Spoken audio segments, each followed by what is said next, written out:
Assalamualaikum warahmatullahi wabarakatuh. Kita lanjutkan mata kuliah Data Warehouse pertemuan ke-15. Kita akan membahas tentang implementasi Data Warehouse ya, tentang OLAP dan dashboard ya. Untuk materinya sudah saya upload di materi ajar, kemudian videonya ini video pendukungnya untuk memahami teorinya. Nah, ada diskusi dan tugas ya. Saya langsung ke materi temuan ke-15. Jadi di sini implementasinya dari Data Warehouse ya, OLAP dan dashboard.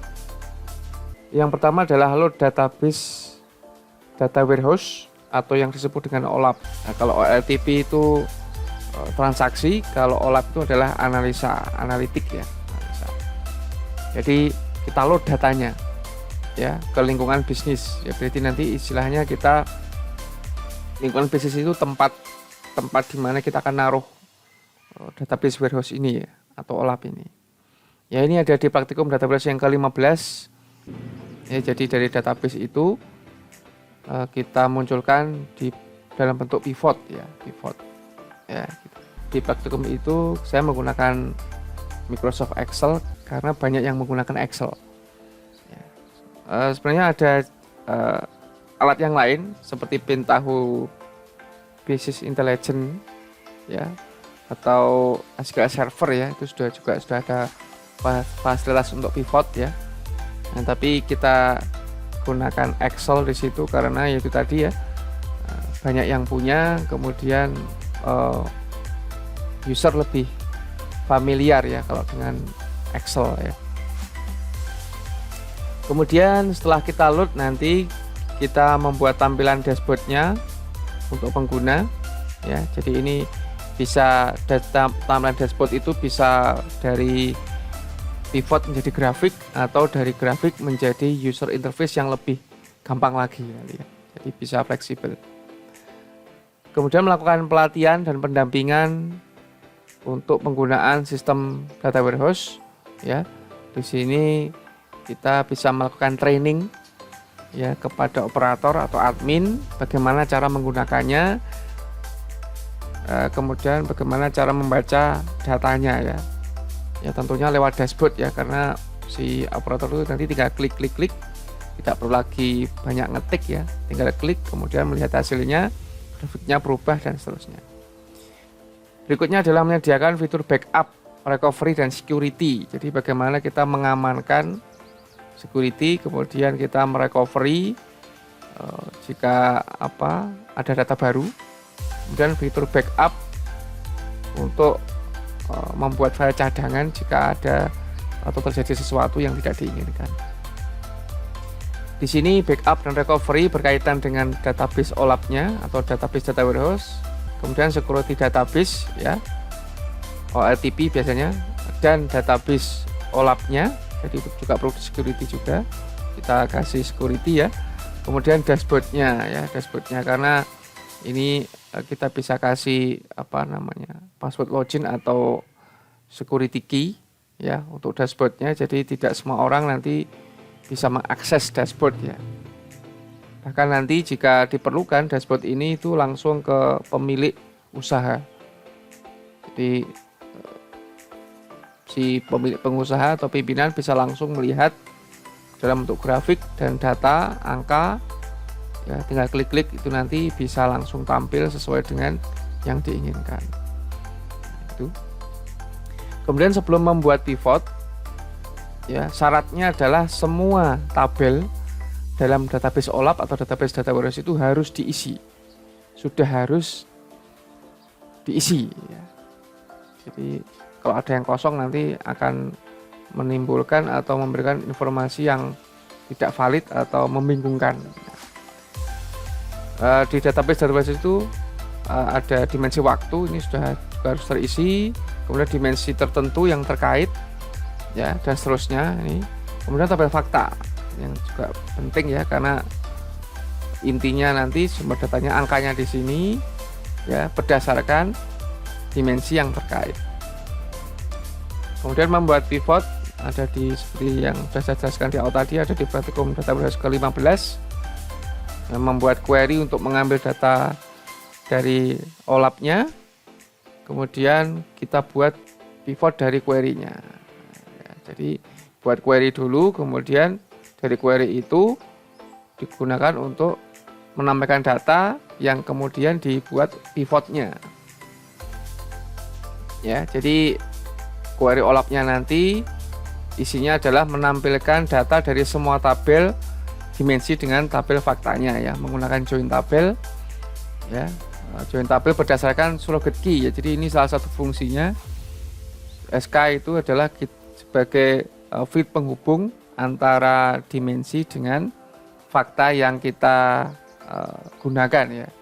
Kemudian komponen query itu nanti yang untuk OLAP-nya itu biasanya berisi fungsi agregasi, entah itu count, sum, mungkin max, min, atau average ya. Ini sudah pernah dibahas di pemrograman basis data ya. Count untuk menghitung banyaknya, sum menghitung jumlah, average nanti untuk rata-rata, min dan max terendah dan tertinggi. Kemudian juga diperlukan nanti di query itu adalah untuk join tabelnya bisa menggunakan join, inner join ya, kemudian bisa juga pakai where ya, teknisnya terserah ya. Kemudian yang paling penting juga adalah group by, jadi dihitung berdasarkan apa gitu ya. Nah, setelah nanti jadi query-nya, kita eksekusi query-nya untuk kita coba apakah hasilnya sudah sesuai apa yang kita inginkan ya, sesuai atau belum. Kalau belum nanti diperbaiki, kalau ada yang salah diperbaiki sampai sesuai dengan yang diharapkan ya. Nah, kalau sudah, berikutnya kita load query yang tadi ke Excel ya. Tentunya kita butuh koneksi MySQL dengan Excel. Nanti untuk teknisnya bisa dicek di praktikum, atau kalau tidak ada bisa Anda cek di YouTube ya, bagaimana cara mengkoneksikan antara MySQL dengan Excel ya. Kemudian data hasil query ditampilkan di Excel. Jadi nanti data yang ada di sini tadi, hasil query testing tadi nanti ya bisa tampil di selnya Excel ya, berupa baris dan kolom. Kemudian dari situ kita buat pivotnya ya, kita buat pivotnya sesuai praktikum yang ke-15 itu. Kemudian kita buat grafiknya ya, ini untuk mempermudah dalam analisa data ya. Kok ini opsional yang ya, minta si user minta atau enggak gitu. Kemudian yang terakhir adalah kita buat dashboard untuk mempermudah user menggunakan hasil OLAP yang tadi sudah di-load ke Excel. Ini ada di praktikum ya, praktikum data warehouse ya. Dari linknya YouTube nanti bisa Anda cek bagaimana cara membuatnya. Ya, itu untuk yang bisa saya jelaskan di pertemuan ke-15 untuk implementasi data warehouse, OLAP dan dashboard. Nah, untuk yang ini tadi teknis ya. Nah, ini tadi tidak saya bahas karena ini sudah berkaitan dengan tempat bisnisnya. Ya, jadi ini nanti bisa fleksibel bagaimana cara melakukannya. Entah itu datang ke tempatnya atau dibikinkan buku manual atau petunjuknya ya. Kemudian untuk fitur backupnya juga tidak saya bahas karena berkaitan dengan teknis ke pemrograman database ya, yang sebenarnya sudah ada di semester sebelumnya. Nah, kalau yang security dashboard ini ya kita bisa menggunakan user password untuk masuk ke Excel-nya itu nggak langsung masuk gitu ya, tapi ada pengamannya gitu aja. Ya, itu yang bisa saya sampaikan di pertemuan ke-15. Nanti silakan video ini akan saya upload di sini nanti. Jadi nanti ada 4 video. Kemudian di pertemuan ke-14 ini saya tambahkan video ya. Belum ada kemarin ya. Ini baru saya tambahkan, nanti silakan dicek untuk membantu Anda memahami bagaimana construction dimensi dan fakta gitu ya.